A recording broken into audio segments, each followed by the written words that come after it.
Good evening everybody. It is 15th of July 2024 और हम बिल्कुल एक वीक दूर हैं एक बहुत इंपॉर्टेंट इवेंट बजट से।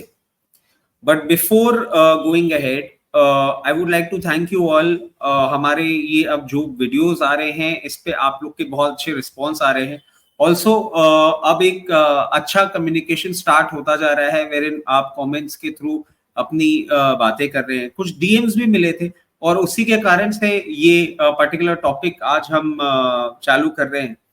तो बजट का अब देखें बिल्कुल एक वीक का टाइम गैप रह गया है और इम्पोर्टेंट है हम लोग सबके लिए, जितने भी इक्विटी मार्केट इन्वेस्टर्स हैं उनके लिए इम्पोर्टेंट रहता है।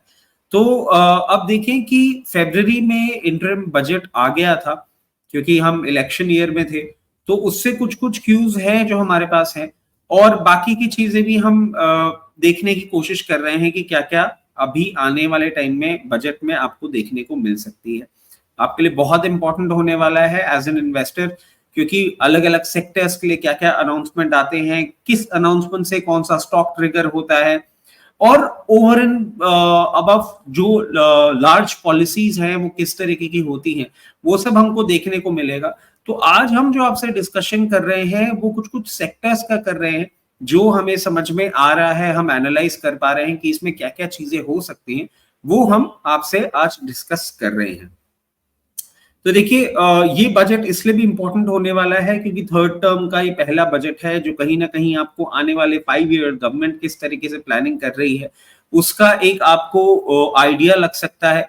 ऑल्सो इस बजट के थ्रू मैं समझता हूं करंट गवर्नमेंट 2047 तक का जो एक टोन है वो भी सेट कर सकती है। In the month of February, our finance minister very clearly told us that in this coming budget they will give us a very clear roadmap for a विकसित भारत। ये उन्होंने वर्ड यूज किया था, विकसित भारत का रोड मैप।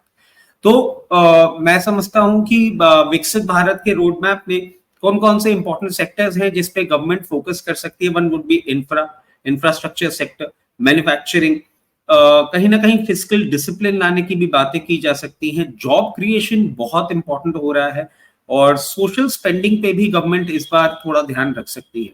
तो देखिए infrastructure की अगर हम बात करें तो इंटरिम बजट 2024-25 में जो एलोकेशन था वो बहुत इंप्रेसिव था। 11.1 लाख करोड़ का पूरा एक इन्वेस्टमेंट इन लोगों ने प्लान कर रखा है और ये प्रीवियस ईयर से आप देखें अराउंड 11% हाई था, जिसमें आप देखें रोड, हाईवेज, रेलवे और हाउसिंग पे गवर्नमेंट का फोकस रहने वाला है। और गवर्नमेंट जो है वो the UK, Saudi Arabia, Japan, यहाँ सबसे भी अपने कुछ कुछ फंड्स टैप करने की कोशिश कर रही है और गवर्नमेंट का क्लाइमेट चेंज के थ्रू रिन्यूएबल एनर्जी और ग्रीन कॉरिडोर्स पे भी बहुत ज्यादा स्ट्रॉन्ग फोकस है।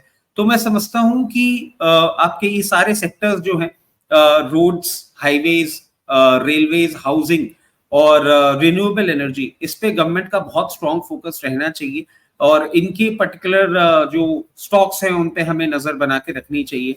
इसके साथ साथ देखिए मैन्युफैक्चरिंग की अगर बात करें तो डोमेस्टिक मैन्युफैक्चरिंग में हमारी गवर्नमेंट जो मेक इन इंडिया चला रही है उस पे इनका फोकस बरकरार रहना चाहिए।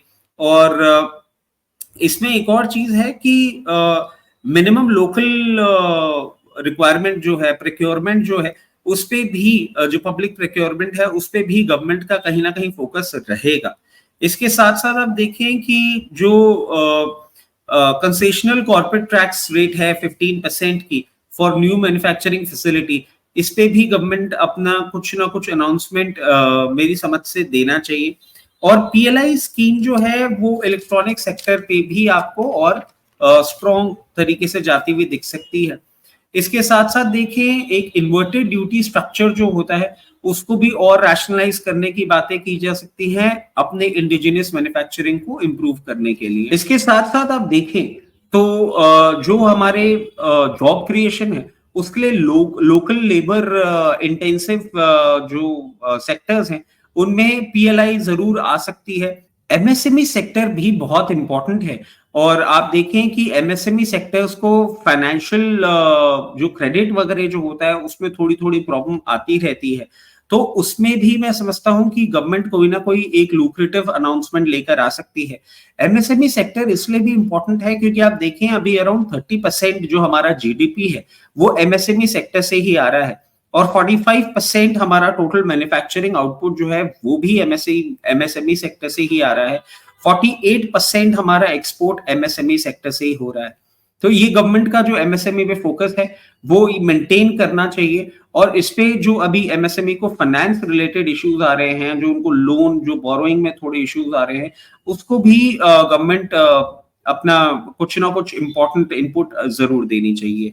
इसके साथ साथ देखें डिफेंस की, अब हम सेक्टर की बात करें तो 6.21 lakh crore rupees interim budget में एलोकेट हो गया था, जो कि लास्ट ईयर से 4.3% के हाइक पे था। इसके साथ साथ अगर हम अपने सोर्सेस की माने तो जो डिफेंस डिपार्टमेंट है, जो मिनिस्ट्री ऑफ डिफेंस है, वो कहीं ना कहीं लोकल मैन्युफैक्चरिंग और इंटरनल ट्रेड पे बहुत ज्यादा फोकस ले कर रही है। इस रिलेशन में भी कोई ना कोई अनाउंसमेंट आ सकता है। तो ये थे कुछ इंपॉर्टेंट अपडेट्स बजट से रिलेटेड, बजट में किन सेक्टर्स के लिए क्या क्या अनाउंसमेंट आ सकता है उससे रिलेटेड। मैं समझता हूं आने वाले समय में हम ऐसे और अपडेट्स आपके लिए लेकर आएंगे बजट से ही रिलेटेड। तो वापस मैं वही बात कहना चाहूंगा कि आपको हमारा कंटेंट पसंद आ रहा है तो please like the video. Along with this, please subscribe so that you can get our latest update on time. Thank you from my side.